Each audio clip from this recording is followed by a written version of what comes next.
This clip is brought to you by SaveWithConrad.com.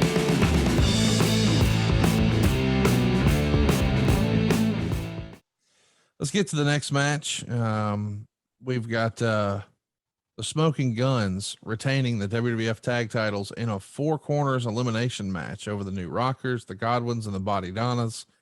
Skip is wearing a neck brace, and they're going to acknowledge his injury from Madison Square Garden. So as a result, the BodyDonnas are out first in just 4 minutes when Jannetty would trip Zip and Billy pins him. And the Rockers keep screwing up and hitting the Guns. Hank finally pins Leaf after a slop drop in 7 minutes and 18 seconds. Meltzer would say the match was bad by this time and only got worse with a dead crowd. The finish was Phineas was to use the slop drop on Billy, but the referee is distracted by Sonny and Hillbilly Jim arguing at ringside. And at that point, Bart came off the top rope onto Phineas and put Billy on top for the pin. And after the match, Sonny got on the mic talking about how the Guns were what men are supposed to look like, knocking all the ugly women in the audience. And then a huge poster of Sonny comes down from the ceiling. And of course, you said on commentary that she missed a trip to the woodshed when she was younger. They got a dud rating here. Is that to do with the performers, or man, these 4 tag elimination matches are just too convoluted? Yeah. Too convoluted. The tag titles were not hot. And again, another cold match. There were not weeks of angles being built up between the Rockers, the Godwinns, and the BodyDonnas as it relates to the Smoking Guns tag team titles. But those tag titles were not a focus. They had not been featured, shall we say. So I think that it had a lot to do with the booking. And this is a case of where, Vince wanted to get work for 4 tag teams. They all earned a payday. And I think that was kind of all that match was designed to be. You hope they go out there and give you some good quality minutes. But again, the audience just didn't care. Right. And when the audience doesn't care, man, it's hard to convince them in that length of time. It's too late to care. You should have made them care going into the match. They're not going to care just watching this match. So I think the tag titles were cold and the match felt very convoluted to me. Once upon a time, people wondered who would be the breakout star of the Rockers tag team. Would it be Shawn Michaels or would it be Marty Jannetty? Of course, we know it wound up being Shawn. But I ask all of that to say, when you pair him here with Leif Cassidy, aka Al Snow, it feels like, man, these are 2 really good workers, but it's a miss. Is that to do with just the environment of the company at the time, or is it my theory that when you put the word new in front of anything, it just doesn't work? Whether it's the new Rockers, the new Blackjacks, or the new Midnight Express, it's just not going to work, right? All right. I'm with you on that concept. It's just looked at less than.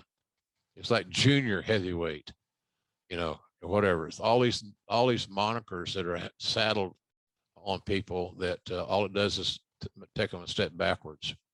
Hey, look, I can tell you that on good days, Marty Jannetty and Al Snow, Leif Cassidy, were a hell of a team. Yeah. Don't leave out Al Snow as far as being a very capable hand, no doubt. But again, the focal point was not tag team wrestling for us at that point in time, at least in the tag team division. We'd have those off, matches where you'd have a tag match with 2 stars against 2 other big stars. But, heck, Fire Conrad, it just, again, that wasn't the focus. People knew it was filler, and they reacted as such. Let's talk about Sonny for a minute. Why do you think Sonny is constantly paired with heel tag teams here? I mean, I know she's a great heel promo, but man, it feels like she's so over with the crowd. And I know it's because she's just attractive and guys are just cheering her because she's good looking. I get that. But wouldn't it have been easier just to make her a baby face, or was she such a good interview or promo that you felt like you just had to put her with a heel? I think that latter is what I would suggest.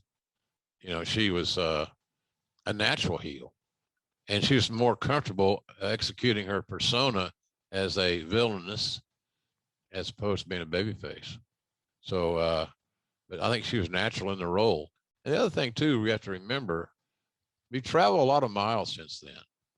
And having a heel female valet, there's nothing like since Sensational Sherry was getting that big push and all that exposure.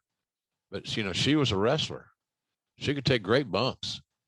I'm not so sure that bump taking was Sunny's forte, even though she did the best she could with it. But she was just new, a new character, and she's filling a new role. And I think that was all a part of evolution. You know, just getting another one of those changes we've talked about. We're slowly making a change. We're moving away from Moolah and her girls. We're moving to the Marlenas and the Sables and the Sunnies, et cetera, of the world. So I think Sunny felt fit better as a villain, Conrad. And that's not to say that she couldn't be a baby face, but to be a baby face like a Trish Stratus or somebody, she's going to have to get in the ring and work out and spend a lot of hours training. And I see. And you know, so her role was different. Her role was different than we had seen previously. Hey, it's Conrad Thompson. Thanks for checking out the podcast here on YouTube. Be sure to hit the subscribe button and the notifications bell so you get a notice anytime we upload some new content. And go save yourself some money right now. If you're in a 30-year loan or you have credit card debt, it's not a matter of if I can save you money. It's a matter of how much. Find out right now for free at SaveWithConrad.com.